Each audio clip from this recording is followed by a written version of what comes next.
முன்னுரை. இறைவனின் உண்மையான வாழ்வு அன்றாட தொடர் ஒளிபரப்புக்கு உங்களை வரவேற்கிறோம். இதில் நம் காலத்திற்கென ஒலிக்கும் இறைவனின் குரலை நாம் கேட்கிறோம், அவரை பற்றி அறிந்து கொள்கிறோம், அவரோடு தனிப்பட்ட உறவுக்குள் நுழைகிறோம்.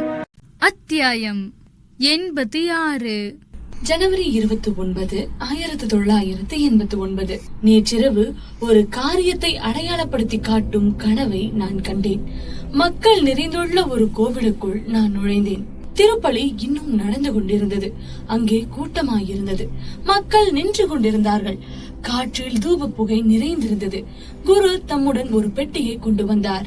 அந்த பெட்டிக்குள் உயிருடன் ஒரு புறா இருக்கிறது என்று நாங்கள் அனைவரும் அறிந்திருந்தோம். அது எங்களை சுற்றி பறந்து எங்களுக்கு மகிழ்ச்சி அளிக்கும்படி அவர் அதை விடுவிக்க இருந்தார். அந்த புறா விடுவிக்கப்பட்டு எங்களை சுற்றி பறந்தது. அது எங்கள் மீது வந்தால் அது ஒரு தெய்வ அருளாக இருக்கும் என்று அறிந்து அது எங்கள் மீது வருமாறு நாங்கள் எல்லோரும் எங்கள் கரங்களை நீட்டினோம். வானத்தின் நீல நிறத்தில் இருந்த அந்த புறா என்னை நோக்கி வந்தது. நான் அதை நேசித்ததாகவும் அதுவும் என்னை நேசிப்பதை நான் அறிந்ததாகவும் உணர்ந்தேன். அது தன்னை நோக்கி நீட்டப்பட்டிருந்த என் கரங்களின் மீது வந்து தங்கியது. என் விரல் நுனிகளின் மீது அது அமர்ந்தது. என்னை சுற்றி அற்புதமான மகிழ்ச்சி நிலவியது. சிலர் ஆச்சரியப்பட்டார்கள், சிலர் அது தங்களிடமும் வரும் என்று நம்பினார்கள். ஆனால் அது எங்கும் நிற்காமல் மீண்டும் சுற்றிலும் பறந்துவிட்டு மறுபடியும் என் விரல்களின் மீது வந்து தங்கியது. நான் கவனத்தோடு அதை என் கைகளில் எடுத்து அன்போடு என் காது கருகே என் இடது கன்னத்தோடு சேர்த்து பிடித்தேன். அப்போது அதன் வேகமான இதய துடிப்புகளை நான் கேட்டேன். அதன் இதயம் படபடத்துக் கொண்டிருந்தது. அதன் பின் ஒரு சாலையில் ஒரு பாதையில் நான் தனியாக நடந்து கொண்டிருக்க கண்டேன். இந்த பாதையின் ஓரத்தில் வழிநெடுக நாம் அறியாத சிறிய மிருகங்கள் ஒன்றையொன்று இரக்கமில்லாமல் விழுங்கிக் கொண்டிருந்தன. நான் என் வழியே போன போது ஒரு எலி ஒரு சிறு மிருகத்தை தன் வாயில் கவ்வியபடி என்னை பயமுறுத்துவதற்காக என்னை நோக்கி வந்தது. நான் பயப்படவில்லை. நான் எஜமானி என்று காட்டும்படியாக நான் என் நடையை துரிதப்படுத்தினேன். அது இதை புரிந்து கொண்டது. எனவே பாதையோரம் விலகிச் சென்று ஒரு அணிலை பின்னாலிருந்து தாக்கி அதை அப்படியே விழுங்கியது. அதன் பின் எனக்கு முன்னால் ஏறக்குறைய 7 மீட்டர் தூரத்தில் என் வழியை மறைத்துக் கொண்டு பாதையின் ஒரு பக்கத்திலிருந்து மறுபக்கம் வரைக்கும் நீளமாக ஒரு பாம்பு கிடந்தது. அதை பார்க்க என்னை அனுமதித்ததற்காக நான் கடவுளுக்கு நன்றி கூறினேன். ஏனெனில் மக்கள் அதை காணாமல் அதை மிதித்து அதனால் கடிபடுமாறு அது ஒரு செலோபோன் காகிதத்தை போல ஊடுருவி காணக்கூடியதாக இருந்தது. அதை தவிர்த்துவிட்டு அதை தாண்டி போய்விட வேண்டும் என்று நான் முடிவு செய்து கொண்டதால் நான் அதற்கு பயப்படவில்லை. திடீரென என் பின்னாலிருந்து என் வலப்பக்கத்தில் மற்றொரு பாம்பு வந்தது. அது வித்தியாசமாக இருந்தது. ஏனெனில் அது தாக்குகிற பாம்பாக இருந்தது. அதுவும் ஊடுருவி காணக்கூடியதாகத்தான் இருந்தது. ஆனால் அதன் முதுகின் மீது ஒரு சிறு வரைபடம் மட்டும் இருந்தது. அந்த பாம்பு என் விரலை போல ஒல்லியாக ஆனால் 3 மீட்டர் அளவுக்கு நீளமாக இருந்தது. நான் வலையில் மாட்டிக்கொண்டிருந்ததை கண்டேன். ஆனால் உடனடியாக நான் தரையிலிருந்து என் விண்ணக தந்தையால் உயர்த்தப்பட்டேன். தரைக்கு மேல் சுமார் 3 மீட்டர் உயரத்திற்கு நான் உயர்த்தப்பட்டேன். இன்னமும் கூட அந்த நீளமான பாம்பு நேராக எழுந்து நின்று என்னை அடைந்துவிடக் கூடும் என்று நான் அஞ்சினேன். ஆகவே என் விண்ணக தந்தை என்னை முன்னோக்கி மிதந்து போகச் செய்தார். இந்த எல்லா பாம்புகளுக்கும் மேலாக கடந்து போக செய்து ஒரு நண்பருக்கு அருகில் தரையில் நான் இறங்கி நிற்க செய்தார். நாங்கள் இருவரும் பாதையின் முடிவில் நின்று கொண்டிருந்தோம். அங்கே ஒரு சுவர் இருந்தது. தொடர்ந்து செல்ல பாதையில்லாத முட்டுச்சுவர். நான் ஏதோ சத்தம் கேட்டதால் என் வலப்பக்கமாக திரும்பி பார்த்தேன். அப்போது எதையோ தேடிக்கொண்டிருந்த அந்த முதல் பாம்பை நான் கண்டேன். பாம்பை இன்னும் பார்க்காமல் இருந்த என் நண்பரிடம், அசையாதீர்கள், அப்படியே இருங்கள் என்று நான் சொன்னேன். அங்கே ஒரு பாம்பு இருக்கிறது என்று நான் சொல்லவில்லை. சொல்லியிருந்தால் பயம் காரணமாக அந்த நண்பர் நகர்ந்திருக்க கூடும். அப்போது அந்த 2வது பாம்பும் மற்ற பாம்புக்கு அருகில் வருவதை நான் பார்த்தேன். அதன் பின் பசியாகிருந்த அந்த முதல் பாம்பு மிகுந்த கொலை வெறியுடன் ஒல்லியான பாம்பை தாக்கி ஒரு அசிங்கமான ஓசையுடன் அதை விழுங்கியது. அந்த பாம்பு இனி உறக்கத்தை மட்டுமே தேடும், அதனால் எங்களை அமைதியாக போக விட்டுவிடும் என்று அறிந்து நான் நிம்மதி அடைந்தேன். அமைதியாக உணர்ந்தேன். உன்னை துன்புறுத்துவோரின் கண்களுக்கு முன்பாகவே நான் உனக்கு உணவளிப்பேன். அவர்கள் உன்னை ஏறி மிதித்து விடாதபடி நான் உன்னை என்னிடம் உயர்த்திக் கொள்வேன். உன்மீது என் நீதியின் பனித்துளியை பொழிவேன்.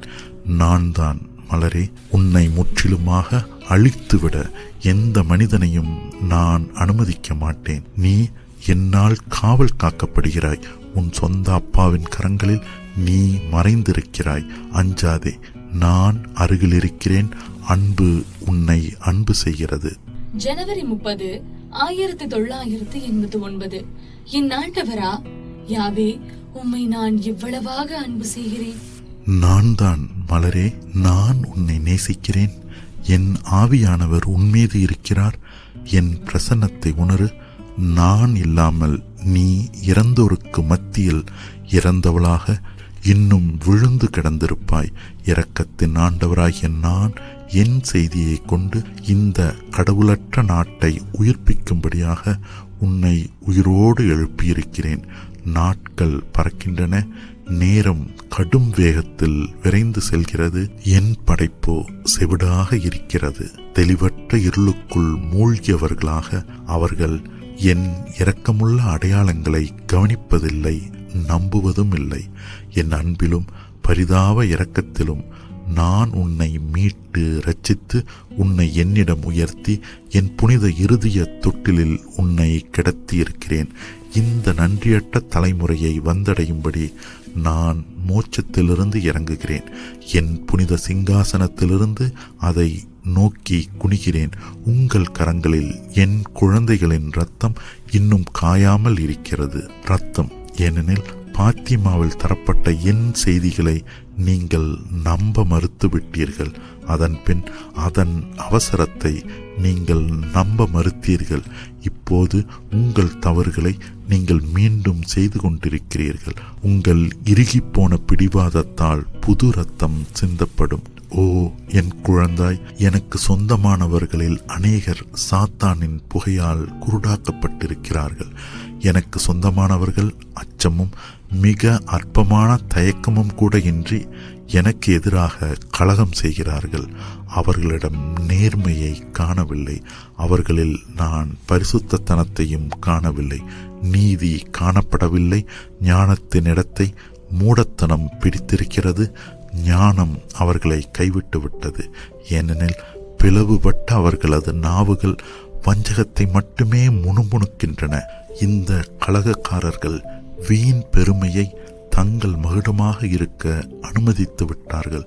கீழ்ப்படியாமை அவர்களால் ஏற்றுக்கொள்ளப்பட்டு அவர்களது செங்கோல்களாகியுள்ளது.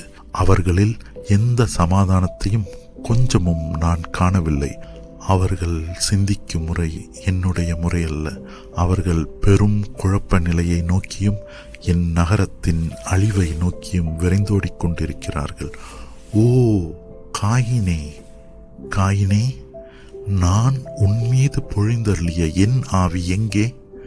மீண்டும் உன் சொந்த அழிவை தேடி ஓடுகிறாயா? உன் பிறப்பிலிருந்தே நான் உன்னை வன்முறையாளனாக அறிந்திருந்தேன். இது எனக்கு புதிதல்ல என்பதை நீ அறிந்திருந்ததால் பாசாங்கு செய்தபடியும் தலைமை குருவாக ஆடைகள் அணிந்தபடியும் இங்கே வருகிறாய்.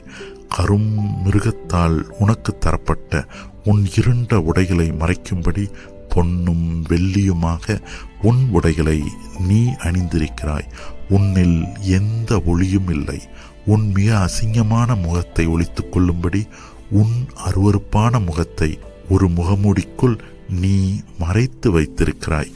இதனால் என்னால் தெரிந்து கொள்ளப்பட்டவர்களை கூட உன் தோற்றத்தால் முழுமையாக ஏமாற்ற முடிகிறது. உன் முகமூடி என்னை ஏமாற்ற முடியாது.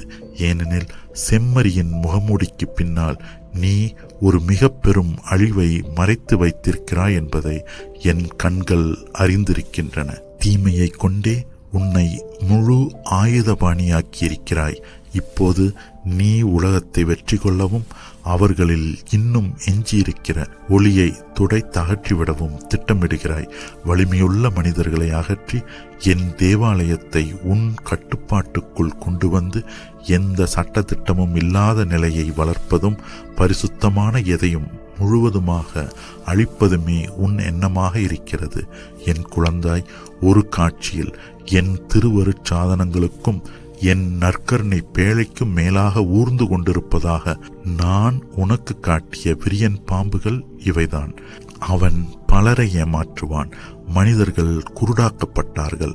அவனது போலித்தனத்தின் ஆடைகளின் காரணமாக அவர்கள் குருடாக்கப்படுவார்கள். தங்கள் சொந்த கண்களுக்கு முன்பாகவும் தங்கள் யுகத்திலும் தாங்கள் காண்பது தலைமை குருதான் என்று இந்த பரிதாபத்திற்குரிய ஆன்மாக்கள் நம்பி ஏற்றுக்கொள்வார்கள். தனது மகிமையுள்ள மாறுவேடத்தை கொண்டு அவன் என் திருச்சபை முழுவதன் மீதும் ஒரு மாபெரும் விசுவாச மறுதலிப்பை கொண்டு வருவான். அவன் பாழ்பட்ட நிலையை கொண்டு வருவான். ஆனால் எல்லாமும் புதுமைகளாலும் பெரும் அருங்குறிகளாலும் வானத்தில் தோன்றும் அடையாளங்களாலும் மறைக்கப்படும். என் இடைவிடாத அன்றாட பழியை அவன் கீழே தள்ளி அதை மிதித்து அழிப்பான். அனைத்தையும் மறைமுகமாக கெடுமதியோடு செய்வான். என் பரிசுத்த நகரம் காயின்களின் வல்லமையின் கீழ் இருக்கும். ஏனெனில் அவர்கள் என் எச்சரிக்கைகளை நிராகரித்து விட்டார்கள். நான் அவர்கள் எதிர்பாராதபடியும் வெறும் கால்களோடும் அவரிடம் வந்திருக்கிறேன். ஆனால் அவர்கள் என்னை ஏளனம் செய்தார்கள். பரிகாரம் செய்பவர்களும் ஜெபிப்பவர்களும் தங்களையே பழியாக்குபவர்களுமாகிய என் அன்புக்குரிய ஆன்மாக்களின் பலனாக காயினின் வல்லமை சிறிது காலம் மட்டுமே நீடிக்கும். இது எல்லாவற்றையும் நான் கருத்தில் கொண்டிருக்கிறேன். உங்கள் பழிகள் வீணாய் போகவில்லை. அக்கிரமமும் மீறுதலும் உங்கள் ஜெபங்களை கொண்டு நசுக்கி அழிக்கப்பட முடியும். ஆண்டவரே, உம்முடைய பரிசுத்தர்களுக்கு என்ன நிகழும்? நான் பெரும் துயரப்படும்படி பலர் அவனது தோற்றத்தால் ஏமாற்றப்படுவார்கள். தனது செம்மறி போன்ற முகமூடியின் காரணமாக அவன் பலரை தன்னை ஆதரிக்க செய்வான். ஆனால் நிஜத்தில் அவனது உட்பகுதிகள் எப்படி காட்சியளிக்கின்றன என்று பார்க்க நான் உன்னை அனுமதித்திருக்கிறேன். அவை ஒரு விரியன் பாம்பின் உட்பகுதிகள். மரண ஆபத்துள்ளவை. வசுலா, பெரும் இடியையும் என் நெருப்பையும் கொண்டு நான் இந்த கலகக்காரனையும் அவனை பின் செல்வோர் எல்லோரையும் வெளியே வீசி எறிவேன். அவர்களது இருப்பிடம் பொய்மையால் உருவாக்கப்பட்டது என்பதால் நான் அதை மிதித்து நொறுக்குவேன். அவர்கள் தஞ்சமடையும் இடத்தை புழுதி குவியலாக்குவேன். ஏனெனில் அதன் அஸ்திவாரங்கள் பொய்களால் கட்டப்பட்டிருந்தன. அதன் பின் நான் என் ஆபேல்களை அழைத்து மிகுந்த அன்போடு அவர்களை அணைத்துக் கொள்வேன். என் பரிசுத்த இருதயத்தில் நான் அவர்களுக்கு அடைக்கலம் தருவேன். அவர்கள் புறாக்களைப் போல மாசற்றத்தனம் உள்ளவர்களாக இருப்பார்கள். என் பரிசுத்த இருதயம் அவர்கள் வந்து தங்கும் கூடமாக இருக்கும். நீ சுற்றிலும் பார். நீ பார்க்கவில்லையா? என் சகோதரர்களில் எத்தனை பேர் எனக்கு எதிராக சதித்திட்டம் தீட்டிக் கொண்டிருக்கிறார்கள் என்பதை நீ கவனிக்கவில்லையா? என் குழந்தாய், நான் எனக்கு சொந்தமானவர்களாலேயே காட்டி கொடுக்கப்பட்டு கொண்டிருக்கிறேன். ஆண்டவரே, அவர்கள் ஏன் உமக்கு இதை செய்கிறார்கள்? ஒருவேளை அவர்கள் உண்மையாகவே இதை உணராமல் இருக்கலாம். என் குழந்தாய், அவர்கள் வீண் பெருமையாலும் கீழ்ப்படியாமையாலும் குருடாக்கப்படுகிறார்கள். தாங்கள் சரியானதை செய்வதாக அவர்கள் உண்மையாகவே நினைக்கிறார்கள். என் சட்டத்தை அவர்கள் மீறிக்கொண்டிருப்பதால் தாங்கள் சரியானதையே செய்வதாக அவர்கள் எப்படி நம்ப முடியும்? அவர்கள் கீழ்ப்படியாமல் இருக்கிறார்கள். கீழ்ப்படியாமை என்னிடமிருந்து வருவதில்லை. அவர்கள் என் எதிரியின் சட்டத்தை பின்பற்றுகிறார்கள். அவர்கள் சரியாக அவனது பாத சுவடுகளில் தங்கள் பாதங்களை வைக்கிறார்கள். தங்கள் சொந்த அழிவுக்கு அவர்கள் வழிநடத்தப்பட்டு விழுகிறார்கள். கீழே காற்று போல நான் இந்த புரட்சியாளர்களை சிதறடிப்பேன். பொறுத்திருந்து பார். அவர்களுக்காக மன்றாடு. என்னை நேசித்து என் நீதியை சாந்தப்படுத்து. ஆன்மாக்களை மீட்டு ரட்சிக்கும்படி அவர்களை என்னிடம் கொண்டு வருவதன் மூலம் என்னை மகிமைப்படுத்து. என் கண்கள் சிறப்பாக இந்த இருண்ட யுகத்தின் இளம் பருவத்தினரின் மீது இருக்கின்றன. வா, நாம் பிதாவிடம் ஜெபிப்போம். ஓ தந்தாய், குழந்தைகள் மீதும் சிறப்பாக இளம் பருவத்தினர் மீதும் தயவிறக்கம் கொள்ளும். இந்த ஆன்மாக்களை எடுத்து உம்முடைய இறக்கைகளுக்கு அடியில் அவர்களை வைத்துக் கொள்ளும். தீயவனிடமிருந்து அவர்களை காப்பாற்றும். அவர்களை சூழ்ந்துள்ள கடும் சோர்வின் நிலையிலிருந்து அவர்களை மீட்டருளும். உண்மையின் பரிசுத்த ஆவியானவரால் அவர்களை நிரப்பி என்றென்றைக்கும் எக்காலத்திற்கும் ஒளியில் அவர்களை கூட்டிச் சேர்த்தருளும். ஆமேன். என் குழந்தாய், வா, ஓய்விடு. நான் ஒருபோதும் உன்னை கைவிட மாட்டேன். நான் உனக்கு தந்துள்ள ஒளியை உன்னிடமிருந்து எடுத்து விடுவதில் அவர்கள் வெற்றி பெற மாட்டார்கள். குறிப்பு: என்னை துன்புறுத்துபவர்கள். அஞ்சாதே, நான் உன்னோடு இருக்கிறேன். வா, நாங்கள் நாம். என் பிரசன்னம். ஆம் ஆண்டவரே, சாகும் அளவுக்கு நான் உம்மை அன்பு செய்கிறேன். பிப்ரவரி 5, 1989. வசுலா, என் சமாதானத்தை கொண்டிரு. என் செய்தியை தெளிவுபடுத்த என்னை அனுமதி. நீ வார்த்தையை பிரித்து பார்க்கக்கூடாது. நான் உன்னிடம் கேட்கிற இந்த காரியங்களை நீ சாதாரணமாக செய்துவிட முடியாது. நான் நீ என்று எழுதினாலும் உண்மையில் அது நீ அல்ல. வசுலா, என் திருச்சபைக்கு மீண்டும் உயிரூட்டு என்று நான் எத்தனை முறைகள் எழுதியிருக்கிறேன். நான் என் வல்லமையை கொண்டு என் திருச்சபைக்கு புத்துயிர் அளிப்பேன். மலரே, என் கரம்பந்தால் குழந்தைகளை ஆசிர்வதிக்கும் ஒருவராக நானே இருப்பேன். என் மலரே, நான் என் திருச்சபையை இணைக்க இருக்கிறேன். வசுலா, என் திருச்சபையை ஒன்றாக இணை என்றும் நான் எழுதவில்லையா? இனி என் திருச்சபையை ஒன்றிக்கப் போவது நீதான் என்று நீ உண்மையிலேயே நினைக்கிறாயா? அங்கே மீண்டும் என் வார்த்தைகள் வேறொன்றை குறிப்பனவாக உள்ளன. நானே எல்லா வேலையும் செய்வேன் என்று இப்போது நீங்கள் அறிந்திருக்கிறீர்கள். ஆகவே உங்களையே இனிமேலும் ஏமாற்றிக் கொள்ளாதீர்கள். என் தூதர்களே, நான் உங்களுக்கு பல அருள் வரங்களை தந்திருக்கிறேன். அவற்றை பயன்படுத்துங்கள். குழப்பமடையாதீர்கள். சமாதானமாயிருங்கள். என் தெய்வீக செய்தியை கொண்டு என் ஆட்டுக்குட்டிகளுக்கு உணவழியுங்கள். என் வழிகாட்டுதலை சார்ந்திருங்கள். நான் உங்கள் அனைவரையும் ஆசிர்வதிக்கிறேன்.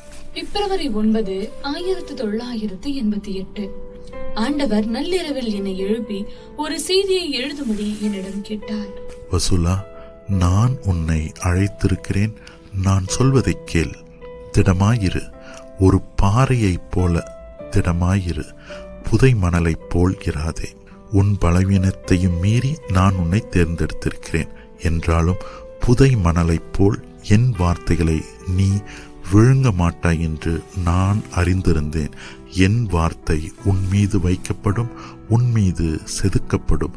எல்லோரும் வாசிக்கும்படி அவை அங்கே இருக்கும். வசுலா, யோசித்துப்பார். ஒரு விவசாயி தன் தானியங்களை விதைக்க ஒரு வளமான மண்ணில் கடுமையாக உழைத்து பயிர் செய்வதை தேர்ந்து கொள்வானா? அல்லது தன் விதைகளை சதுப்பு நிலங்களிலும் புதை மணலிலும் தூவுவானா? என் வசுலா, நீ பயப்பட என்ன இருக்கிறது? பகுத்துணர்தலுக்காக ஜெபி. வசுலா, இப்போது 17ஆம் தேதி கூட்டத்திற்கான என் செயல் திட்டத்தை நான் எழுதுவேன். அதன் பின் அவர்களுக்கு என் செய்தியையும் எழுதுவேன். என் குழந்தாய், நீ தூபத்தாலும் பரிசுத்த தீர்த்தத்தாலும் அந்த மண்டபத்தை புனிதப்படுத்துவாய். புனித மிக்கேலை நோக்கி பேயோட்டும் ஜெபத்தை ஜெபிப்பாய். நிகழ்ச்சி நிரலின் எஞ்சிய பகுதி என் தனி குறிப்பு புத்தகத்தில் எழுதப்பட வேண்டும் என்று நான் புரிந்து கொள்ளும்படி கடவுள் செய்தார். நல்லது வசுலா, நீ புரிந்து கொண்டாய். வா, என் செய்தி இதோ. என் வார்த்தை ஒளியாயிருக்கிறது. என் வார்த்தை சமாதானமும் அன்புமாக இருக்கிறது. என் வார்த்தை ஒற்றுமையும் நம்பிக்கையுமாக இருக்கிறது. அடிக்கடி என்னிடம் வந்து என் வார்த்தையை வாசியுங்கள். இந்த பலவீனமான கருவியின் மீது என் வார்த்தைகளை பொறிக்கும்படி அவள் வழியாக இறங்கி வருபவர் இரக்கமுள்ளவராகிய இயேசுவும் உங்கள் இரட்சகருமாகிய இயேசுவுமாகிய நான் தான். என் அளவற்ற அன்பாலும் இரக்கத்தாலும் நான் இந்த இருளில் இறங்கி வருகிறேன். உங்கள் மீது என் ஆவியை பொழியும்படி இந்த வனாந்தரத்திலும் வறட்சியிலும் நான் இறங்குகிறேன். படைப்பே, முன் எப்போதையும் விட அதிகமாக வறண்டிருக்கிற இந்த பூமிக்கு நீர் பாய்ச்சவும், இந்த தாகமுள்ள மண்ணிலிருந்து ஆறுகளை புறப்பட செய்யவும் நான் இறங்குகிறேன். காலை பனியைப் போல உங்கள் மீது என் ஆசீர்வாதங்களை பொழிவதற்காக நான் இறங்குகிறேன். எல்லா தீமையையும் துரத்தி அடித்து எல்லா அக்கிரமத்தையும் வேறறுத்து அவற்றின் இடத்தில் சமாதானத்தையும் அன்பையும் வைக்கும்படி நான் வருகிறேன். இன்று என் உதடுகள் அன்பின் தாகத்தால் காய்ந்து வெடித்துள்ளன. அவர்களிடமிருந்து எனக்கு அன்பு தேவைப்படுகிறது. நான் அன்பிற்காக தாகமாயிருக்கிறேன். என்னை நேசிக்க நீங்கள் கற்றுக்கொள்ள வேண்டும் என்று என் புனித இருதயம் எவ்வளவு அதிகமாக ஆசைப்படுகிறது. நீங்கள் அன்பின் சிகரத்தை அடைய வேண்டுமென்றும் அப்பா என்ற அன்பின் கதறலை நீங்கள் வெளியிடுவதை கேட்க வேண்டுமென்று நான் எவ்வளவு அதிகமாக ஆசிக்கிறேன். அதன் பிறகுதான் என் காயங்கள் ஆறத் தொடங்கும். என் குருக்கள் என் அளவற்ற அன்பிலிருந்து முகந்தெடுத்து தங்கள் இதயங்களை நிரப்பிக்கொள்ள வேண்டுமென்று நான் எவ்வளவு ஆசிக்கிறேன். அவர்கள் மீது நான் கொண்டுள்ள அன்பு பெரியது. அவர்கள் மோட்சத்திற்கு வந்து சேராதவரை என் அன்பின் முழுமையை புரிந்து கொள்ள அவர்களால் இயலாது என்னும் அளவிற்கு என் அன்பு மிக பெரியது. பக்தியே அவர்களது விருது கொடியாகவும், பிரமாணிக்கம் அவர்களது தீப்பந்தமாகவும், மாசற்ற தனம் அவர்களது மகிழ்ச்சியின் அங்கியாகவும், அன்பு அவர்களது லட்சணையாகவும் இருக்க வேண்டும். அப்போது என் ஆட்டுக்குட்டிகள் அவர்களில் என்னை அடையாளம் கண்டு கொள்ளும். அவர்களில் என் சாயலை தெளிவாக காணும். என் மெய்ப்பர்கள் தங்கள் மாசற்ற தனத்தில் அவர்கள் விளைவிக்கும் கனிகள் முழுமையாக இருக்குமாறு அவர்கள் மாசற்றவர்களாக இருக்க வேண்டும் என நான் விரும்புகிறேன். என் புனித இருதயத்தை மகிழ்வித்து என் கட்டளைகளுக்கு முழுமையாக கீழ்ப்படியுங்கள். நேசிப்பது என் கட்டளைகளை அனுசரிப்பதாகும். ஓ என் ஒளியின் குழந்தைகளை, ஒருவரையொருவர் அன்பு செய்யுங்கள். என் வார்த்தைகளை வாழுங்கள். என் சமாதானத்தை பெற்றுக்கொள்ளுங்கள். அது உங்களில் இருப்பதாக. என் அன்பை பெற்றுக்கொள்ளுங்கள். அது உங்களை நிரப்புவதாக. நீங்கள் உங்களை எனக்கு திறப்பீர்கள் என்றால் நான் உங்களை முழுமையாக புதுப்பிப்பேன். என்னை நம்புங்கள், என்னிடம் வாருங்கள். அப்போது நான் உங்களை கொண்டு ஒரு புதிய இனத்தை உருவாக்குவேன், ஒரு மாசற்ற இனத்தை உருவாக்குவேன். என் செய்திகளை வாழுங்கள், என் செய்திகளை தியானியுங்கள். அன்போடு என்னிடம் வாருங்கள், என் பாத சுவடுகளை பின்பற்றுங்கள். அவை என் இல்லத்திலுள்ள என்னிடம் உங்களை அழைத்து வரும். அது உங்கள் இல்லமாகவும் இருக்கும். நீங்கள் குறைபாடு உள்ளவர்களாயிருந்தாலும் நான் உங்களுக்கு என் கரங்களை விரிப்பேன். உங்கள் அன்பு வெதுவெதுப்புள்ளதாக இருந்தாலும் என் கரங்களுக்குள் விழுங்கள். அன்பின் எஜமானராகிய நான் என்னை அன்பு செய்யவும் ஒருவரை ஒருவர் அன்பு செய்யவும் உங்களுக்கு கற்பிப்பேன். என்னை அன்பு செய்யாதவர்களும் என்னிடம் வாருங்கள், நான் உங்களை மன்னித்து விட்டேன். வாருங்கள், நான் உங்களை குணப்படுத்துவேன். காணாமலே விசுவசிக்கிற நீங்கள் எல்லோரும் ஆசீர்வதிக்கப்பட்டவர்கள். என் சிறிய ஆத்மங்கள் பேறு பெற்றவர்கள். ஏனெனில் நான் முன் குறித்தலின் அன்பு ஒன்றை கொண்டுள்ளேன். சிறியவர்களாகவும் எளியவர்களாகவும் நிலைத்திருங்கள். அப்போதுதான் நீங்கள் என் புனித இருதயத்தின் உள்ளாழங்களுக்குள் நுழைய முடியும். குழந்தைக்குரிய விசுவாசத்தோடு சிறு குழந்தைகளைப் போல் இருங்கள். ஏனெனில் என் பிதாவை மகிழ்விப்பது இதுவே. ஒருபோதும் ஜெபிப்பதை நிறுத்தாதீர்கள். என்னை மகிழ்வியுங்கள். உங்கள் இதயத்தை கொண்டு ஜெபியுங்கள். என் சரீரத்தின் ஒன்றிப்பிற்காக நீங்கள் ஜெபிக்க வேண்டுமென நான் விரும்புகிறேன். பாப்பரசருக்காகவும் பிதாவுக்காகவும் நீங்கள் ஜெபிக்க வேண்டுமென நான் விரும்புகிறேன். அனைத்து குருக்களுக்காகவும் நீங்கள் ஜெபிக்க வேண்டுமென நான் விரும்புகிறேன். ராயப்பரின் வழிகாட்டுதலின் கீழ் இல்லாத ஆடுகள் அவரிடம் திரும்பி வந்து ஒப்புரவாக ஜெபியுங்கள். ஒரே மந்தையும் ஒரே ஆயனும் இருக்கும்படி ஜெபியுங்கள். உங்களிடையே சமாதானமும் ஐக்கியமும் இன்னும் மேலான அன்பும் இருக்குமாறு ஜெபியுங்கள். ஒரே தேவ நற்கருணை பேழையை சுற்றியிருந்து நீங்கள் என்னை போற்றி துதிக்குமாறு ஜெபியுங்கள். அன்புக்குரியவர்களே, ஒன்றாக இணையுங்கள். பிதாவும் நானும் ஒருவராக இருப்பது போல நீங்களும் ஒன்றுபட்டிருங்கள்.